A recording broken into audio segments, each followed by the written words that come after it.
what I believe is necessary for just about everything in the world to get better is where we have more of that balance between masculine and feminine.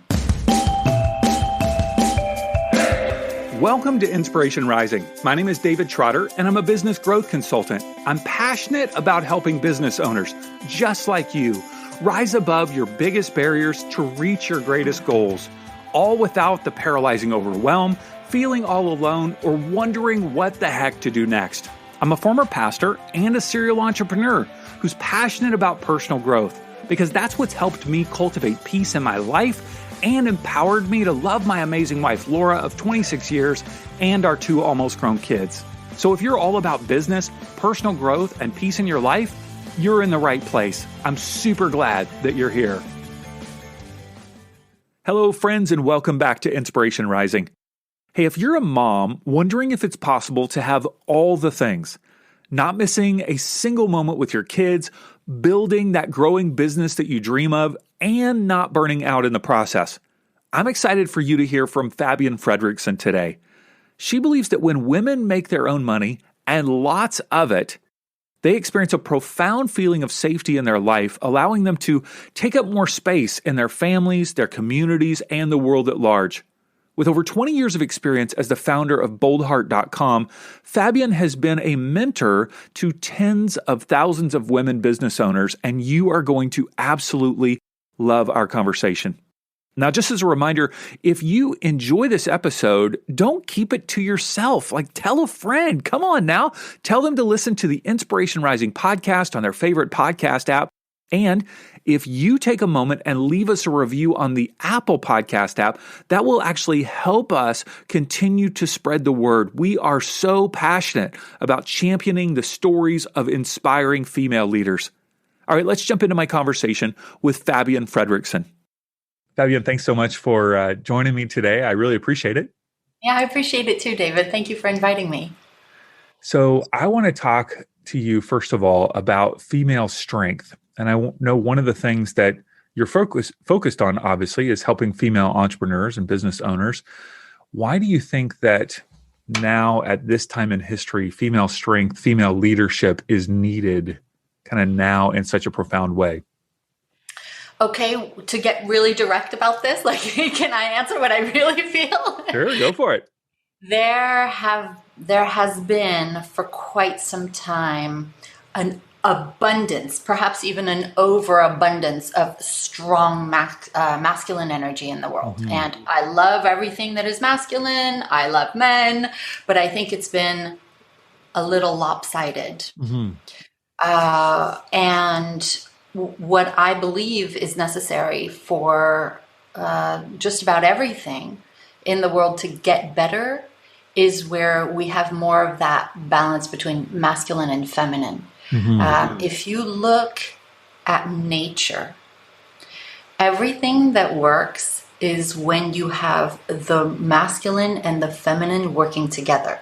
You have the yin and the yang working together. And right now, I believe that we have a lot of yang energy at work, and the energy of competing and of doing and of being busy and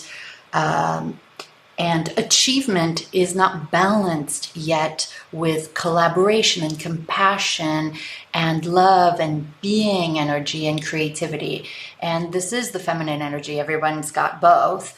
Now more than ever, the planet, business, politics needs more of that strong feminine energy just to balance things out.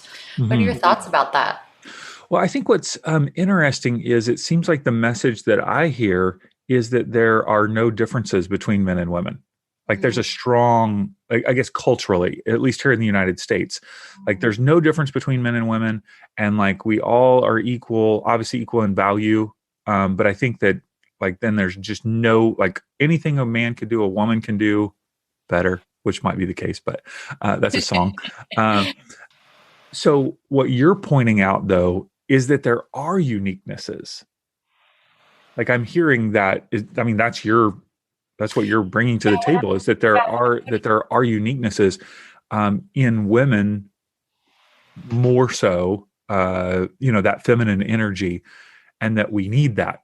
So it's like, rather than a woman trying to be more masculine in order to compete in a masculine world, what does it look like for a woman to be just embrace who she is in that femininity, and that is actually what we need? We don't need women to be more masculine. I don't know.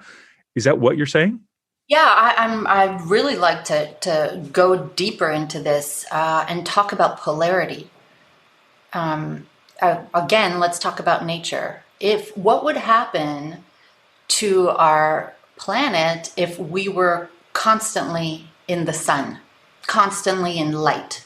Yes. There would be destruction. Mm-hmm. If we were constantly in the dark, nothing could grow. Right. I understand why women, including myself in the early days of my career, would put on the armor, the suit of the masculine, not just physically, but figuratively, is because for the last 5,000, 6,500 years, the masculine has been rewarded. Doing, achievement. And listen, I've achieved many things so far in my life. I am an achiever. So far, I like that. So far. I've got other places to go, David. The thing is, if you understand that the feminine energy, and listen, I'm just not just talking about women. I have very close friends who are men who are creative and we all have feminine and masculine energy. Of course. And they have some of that feminine energy as well. We've suited up because that's what society has rewarded. And especially those of us who are achievement focused, who want to feel significant in our careers and want fulfillment and want to see what we're made of, we've had to put on this mask and shown up as not who we are 100% of the time. So for example, I'm powerful. I know this about myself, but I'm also emotive.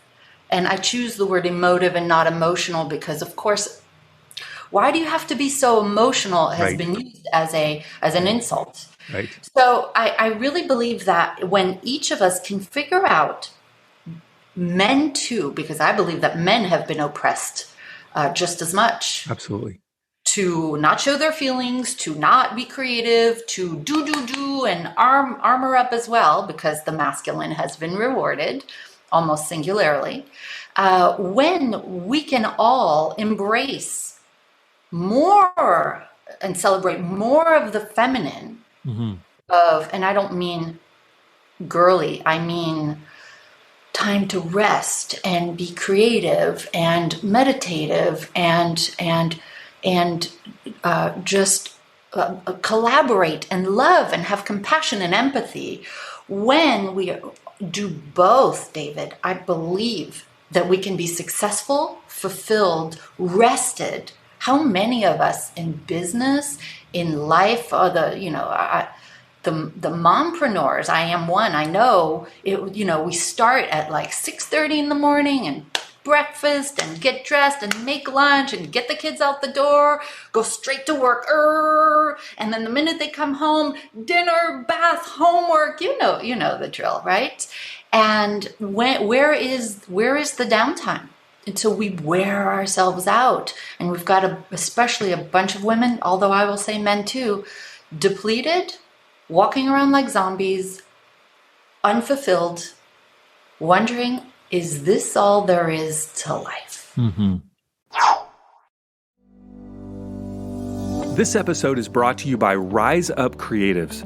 As a business owner, are you overwhelmed by what to post on social media?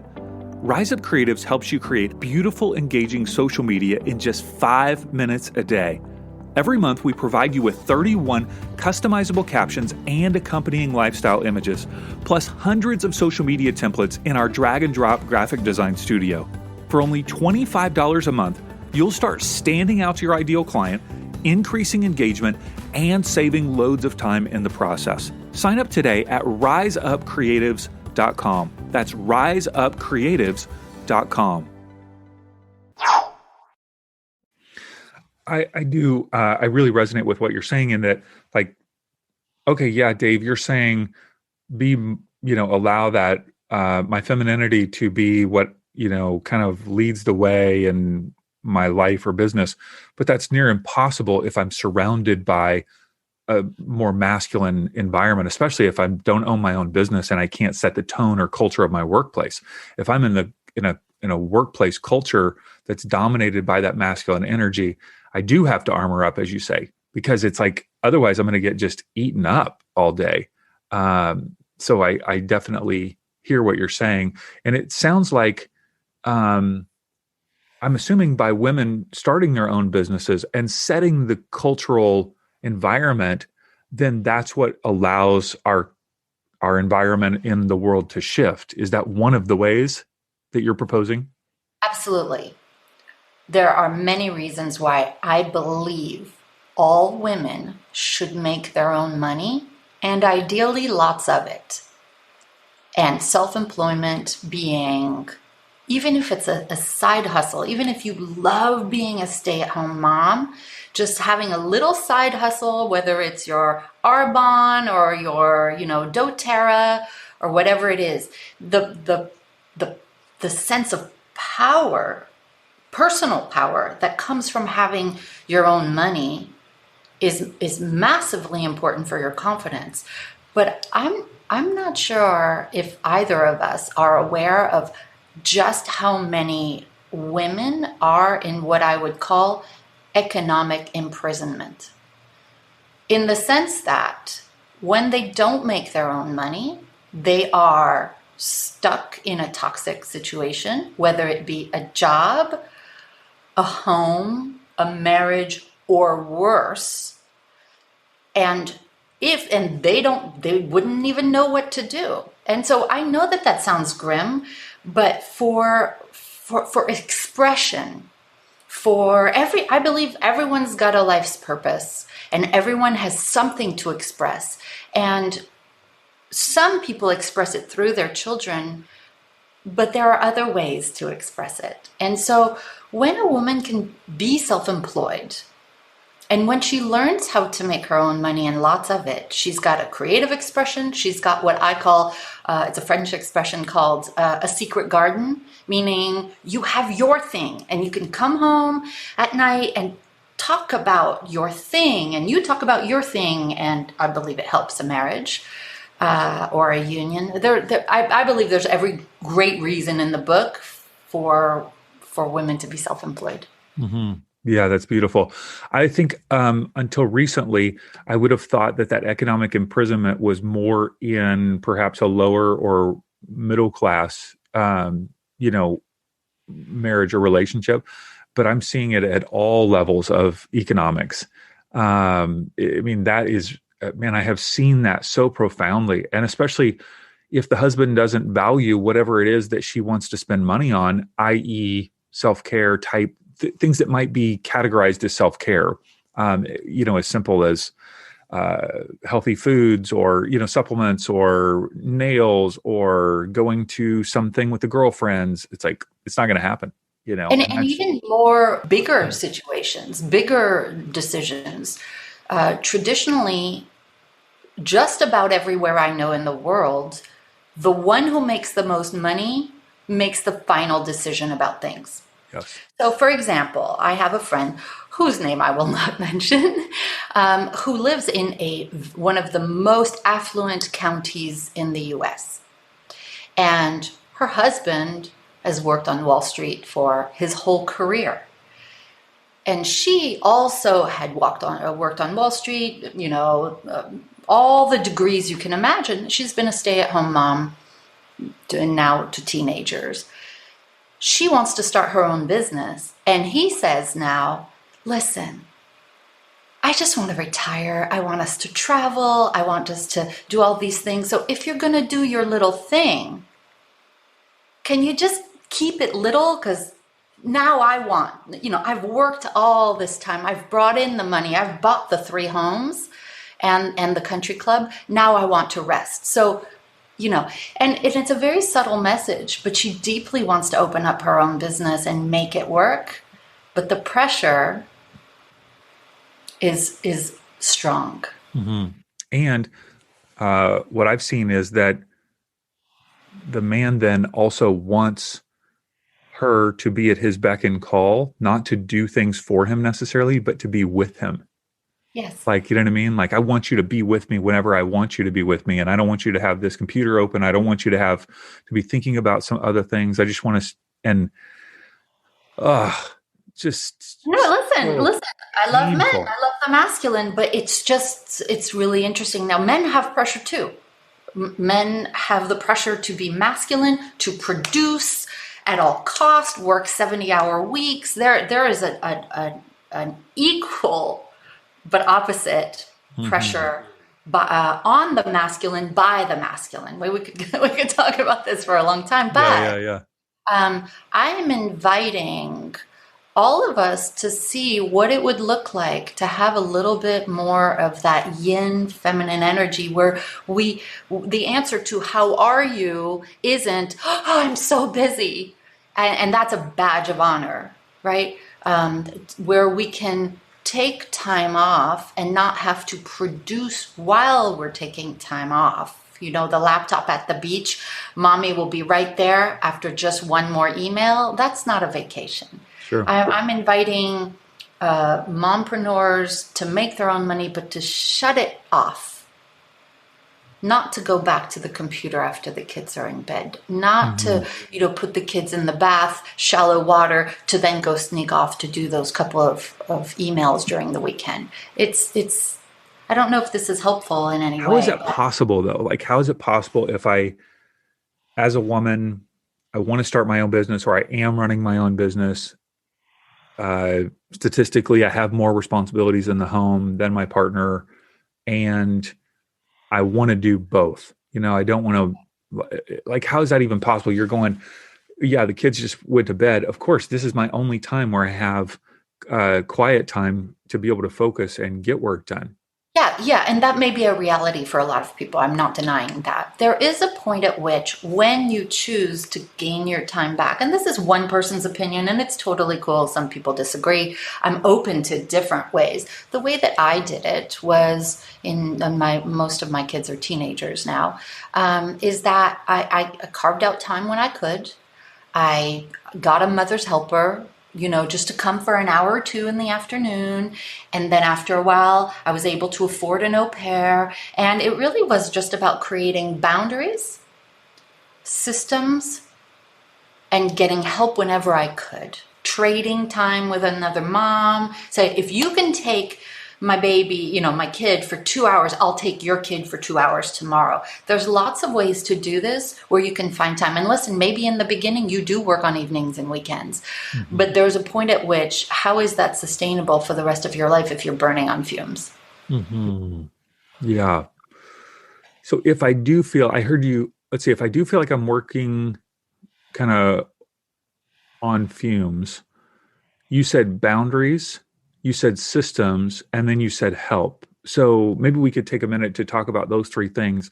Like, yes. How would I, first of all, set boundaries? How would I create systems? I know these are long-term answer questions, but give us the surface to these. You know what I mean? Yeah, what boundaries do I need to put in place? Okay, so first, boundaries. It's not because you're self-employed that you're unemployed. So when you're self-employed, especially, just anybody, but I work with 98% women. So these are the examples that I see. There's always a neighbor, a friend, or even the spouse that says, would you please go pick up the dry cleaning? I remember I had this realtor who I coached like 20 years ago, whose husband was a chef who made pies. And when he was done making the pies, he would call her up and say, okay, the pies are ready to be delivered. And I'm looking at her and I'm like, what are you doing? It's his business. Why are you schlepping around town delivering his pies?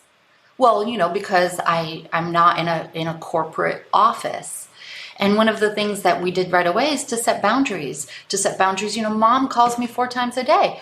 Well, please tell mom, while I know that I love talking to you, I want you to pretend that I have a corporate job, in the sense that if I had a job and I was in a big office building, I wouldn't be able to talk to you 4 or 5 times a day.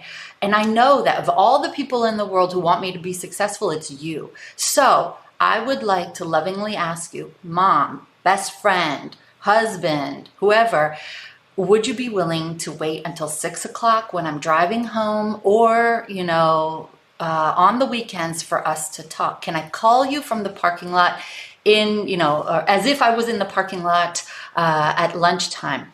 I more than ever, I need to use my hours of 9 and 5 to make my own money, and that requires focus. Will you love me enough to let me have my time between those hours? They're saying no. No, I don't want to be on the board of this.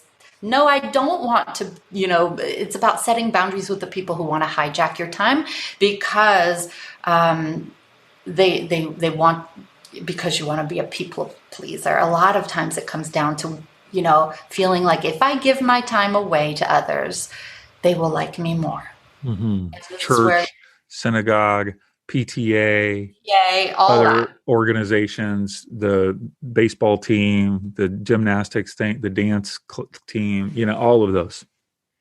Yeah. And you will constantly be having people ask for things, because we live in a volunteer-oriented culture, like with these types of activities, which is all good, but you don't have to say yes. I actually believe in putting, especially in the first few years of business, putting a pause button on anything that is not related to 2 things between the hours of 9 and 5 or 9 and 6 or whatever you create, you consider your work hours to be.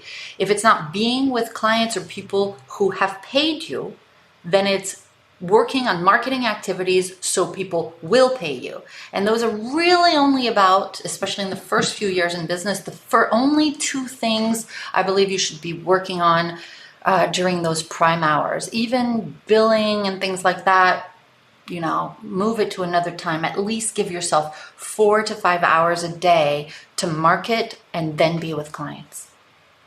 Boundaries, boundaries, boundaries. Even if it makes you not very popular with people. Yeah, that's very hard. Some of my clients, that's very hard for them to hear. Those types of boundaries. Yeah, it's really hard.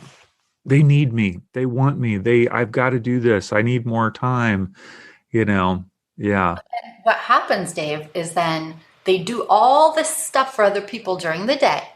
And then the kids come home, and then they deal with the kids and all of that. And then there's no time to get their own needs met. So they've dealt with, and they've resented some of the time that they gave, not necessarily to the kids, but to all the other people who hijacked their time. Oh, well, I didn't know how to say no, And, I didn't want, if I say no, they'll think I'm a not nice person. And then they go back to their computers in the evenings and on weekends, and it eats into their self-care time, their joy and bliss time. Or their partner spouse time. Oh, absolutely. Mm-hmm.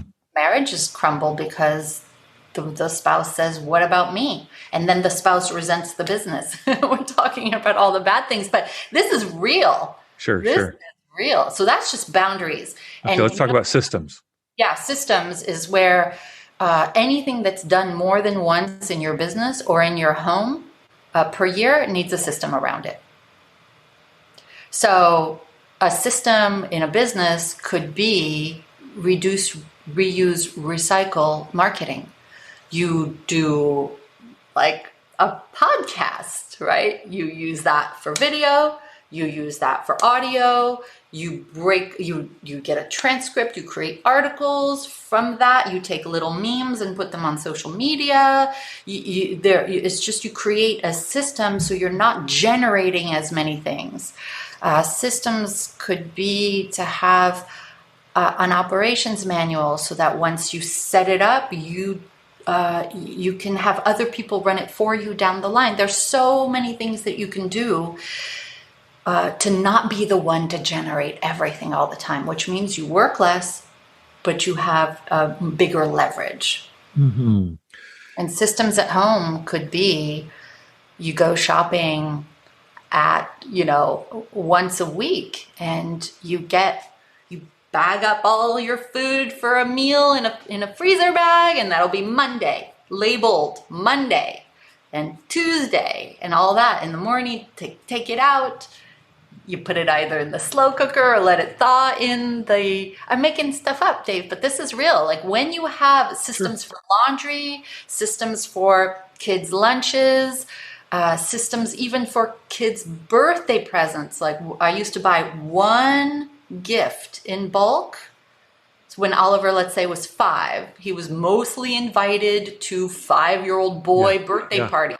So I would buy 10 or 5 or 10 of the same type of gift, pre-wrap it, get the cards ahead of time, happy 5th birthday. And then it's not this night before, morning of, I'm going to a birthday party. Oh no, we have to go get a gift, just things. Were all his friends bummed though that they're all getting the same gift? Like, why don't ever give us the same gift? What a loser kid. Jeez, what the heck? It doesn't really, again, it's like, then that's an issue of what are they going to think about me? It really is. I mean, when you bring up that idea, I could hear tons of moms go, oh my gosh, like I would never do that. That's embarrassing. Yeah. So there's a point at which let's go into what the topic really is here. The topic is self-worth. When you can take care of your needs first, before you take care of pleasing people who you don't even know and you're not sure you even like. Why do I have to put my life on hold? I know this is super controversial. Why do I have to put my life on hold, have somebody hijack my time so they think better of me, but I don't even know them? And I will likely never see them again. And they're not going to be paying my bills or giving me self-satisfaction for years to come, where a business could do that. Indeed.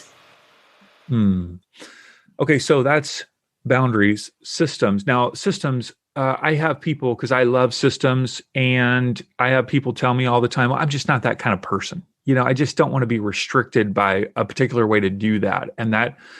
And my family doesn't buy into that. My husband or my kids don't want to do things that way. They just leave stuff out, or they just do, I'm more of a go with the flow kind of person. Sure. Here's what I've taught for years, because I have a program that teaches leverage, how to get from multiple 6 figures to 7. And it's like, we talk a lot about leveraging your systems and leveraging your time. And here's the deal.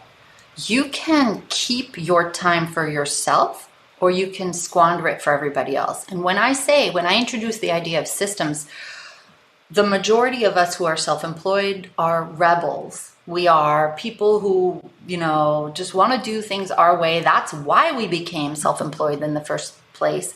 And the first thing that comes out of their mouth is, oh no, I don't want to be that structured.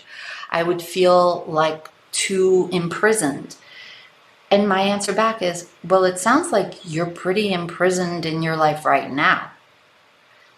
Here's the deal. Systems actually give you freedom because of a few systems around, whether it's, at home, laundry, play dates, meals, lunches, gifts, all of the buying clothes, all of that. When you have that, you gain back several hours per day. Mm-hmm. When you set boundaries, you can gain back 20 plus hours per week. Yeah. Sometimes much more. And so I'd rather have systems and freedom to use those several hours per day or dozens of hours per week the way I want to. That is the new freedom. It's a freedom of choice of how you use your time. And when I explain it in that way, they're like, oh, yeah, okay, that makes sense. I'll embrace the systems mindset. Sure. Have you heard about the new Clubhouse social media app? I know, one more app to deal with, but this one is very different. I think it could really help you grow your business. Now, to help you understand the basics of the app and how to leverage it for your business, I've created a free video called Clubhouse 101. And you can watch it at insporising.com/Clubhouse101. I'll show you all the screenshots from the app, how to use it, and the 5 ways that I believe are the secret to growing your business in 2021. Check it out. It's absolutely free at insporising.com/clubhouse101. I even love the way that Tim Ferriss, he's the author of the 4-Hour Work Week and all these deals. He talks about having kind of rules in life where he just sets his own rules. And he goes, I've just chosen that in this season of life, I'm not going to do blank. So like recently he talked about, he was doing a lot of angel investing for many years. And then he found that it just wasn't enjoyable for him. It was just stressful trying to figure out all the vetting process and then always wondering when he should get out or, investing. And he said, I'm just not investing anymore. Like that's just kind of my personal rule. Like I'm not doing more investing that requires me to make multiple decisions. So then when people would come to him with a possible investment opportunity, a young entrepreneur or someone, he could just easily say, right now, kind of a rule that I've made for myself is I'm not doing more investing. Then it becomes impersonal. It's not about that person. It's not saying no to that person. So I just love that perspective of making rules for yourself. You could choose you could call it a value. You could call it, whatever you want if you don't like that term rule. But so many times I think those decisions, the boundaries that you're talking about or the systems that you're talking about can feel like I'm making a judgment about that person. Like I can't help you and then it feels like a bad, if it's a rule for your life, it's not about that person then. Yeah. It's just something. In my book, I call it personal standards. There you go. It's a standard. So at first, you have to decide what's acceptable for you. Okay. And then you can set a boundary around it. So the way the book is called Embrace Your Magnificence, Get Out of Your Own Way and Live a Richer, Fuller, More Abundant Life. And I talk about making a list of what's no longer acceptable. And I looked at my life. You know what? It is no longer it is not acceptable for anybody to raise their voice at me. It is not acceptable for anybody to hit me because in my past, that was a reality. Wow. It is not acceptable for anyone to continually be late for my appointments. It is not acceptable. It is not acceptable. And I know this sounds kind of harsh in the beginning, but you would be very surprised how many, especially women, allow things they do not find acceptable to happen. And of course, you train people how to treat you based on allowing and not doing anything about that. So when you can make your own list, same thing with work. It is not acceptable that my team makes things fall through the cracks. It is not acceptable that I receive a text from a client on my phone at 10 p.m. expecting an answer. I mean, I don't get that, but because I've set the boundaries before. Sure. But when you can make that list for yourself, Dave, then you can put it in your policies and procedures document of the client welcome letter. Mm-hmm. If you are more than 5 minutes, just know that we will not extend the session. If you miss a call, you still pay for that call. It's part of the same rules that you're talking about, but you can have one for home and one for work, and that is a system. Mm-hmm. And the system then gets leveraged. It's your personal standards get leveraged, and then team members, if not you, team members can set boundaries for you and share with a client or a team member when they've trespassed your personal standard. It's radical in how it changes the quality of your life and of your work when you can do that for yourself. Mm-hmm. So a different, similar but different way of calling it a rule. Yeah, I love that. You've talked about that your desire is for women to not only have their own way of making money, but to make a lot of it. And so in this idea of making a lot of money, oftentimes the thought is, well, I've got to work harder, or even I've got to work smarter in order to make that, a significant amount of wealth. Are there other principles beyond working harder and working smarter that you would want women to tap into in that process? Yeah, there's a couple different things. I I teach a course called the Money Magnet Club, and there's two main things that most people don't do, which is the answer to your question, and I'm just going to give you what the thing is about. Number one, most people aren't doing the money actions, the right money actions, the right marketing. There's 1,000 things that you could do to market your business, but there's 20%, especially in the early stages of somebody's business. I'm not talking when you're already at 7 figures or, 750,000 a year. I'm talking especially in the beginning. There's 20% of the activities that produce 80% of the results that bring in clients and money. And most people aren't doing those four. They're tinkering, they're trying to figure out Facebook ads on their own where they have no idea what they're doing. The algorithms are always changing, things are too complex. If you can just do very simple but effective and proven money actions, such as speaking, whether it's in person, for many of us that's not possible right now, but video, Zooms, live streams, Facebook Lives, like speaking, right? Content creation, adding value in the marketplace, referral marketing. Most people are on the receiving end of referrals, but they do nothing to generate them. And of course, writing, I mentioned content and things like that. There's just a handful of things that that produce bigger results than all that stuff that are keeping people busy. So if you do some of the money actions, but then it's also about the money mindset, right? When you start working on your beliefs about money and your wealth consciousness, and you look at what if you examine your self-image and do you see yourself as a person who can be somebody who is wealthy? And that is a tough word for some people because in our culture, wealthy and rich are,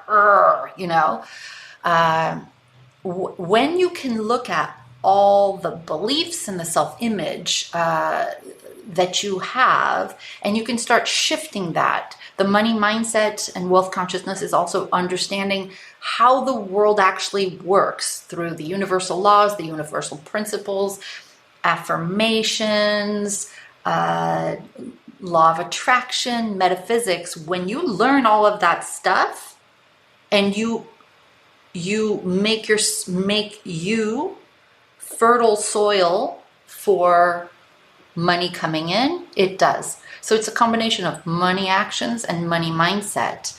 And when you learn those two and you practice them daily, consistently, money ushers into your life. Mm-hmm.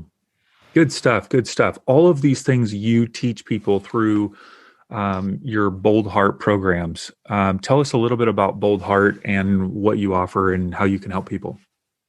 Bold Heart is it's an incubation, implementation incubator for women who want to get more clients, make more money. So if you're at 5 figures a year, you're making 10, 20,000 a year, and you want to get to 6 figures, we've got the growth track that helps you focus on marketing and sales. Once you're already at 6 figures and you're ready to go to multiple 6 into 7 figures, we've got the leverage track, and it teaches you how to leverage your time, team, systems, etc. And then we've got things like the Mindset Retreat and the Money Magnet Club and lots of other shortcuts to doing it.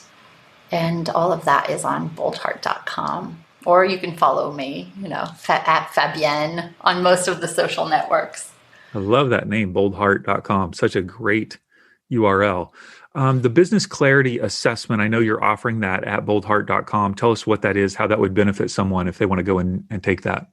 Basically, it's an assessment, a quiz that helps you figure out where you are at the entrepreneurial life stage of your business and what you need most right now. So there's several stages of being an entrepreneur, but most people aren't doing the actions that would really help them at that stage. So you answer a few questions and you get a specialized report customized just for you based on your answers of what to focus on to build your business and grow your impact and income. And it's free, of course. It's free, boldheart.com. All right, one last question, Fabienne. Why do you live in Paris? Tell us more. I am somebody who seeks beautiful experiences. And when I started thinking about where does my heart soar and where am I the happiest, I thought, it's Paris. And I said, why don't you live where you love to vacation? And so we uprooted our family and all 5 of us moved here close to 5 years ago, and we're loving every moment of it.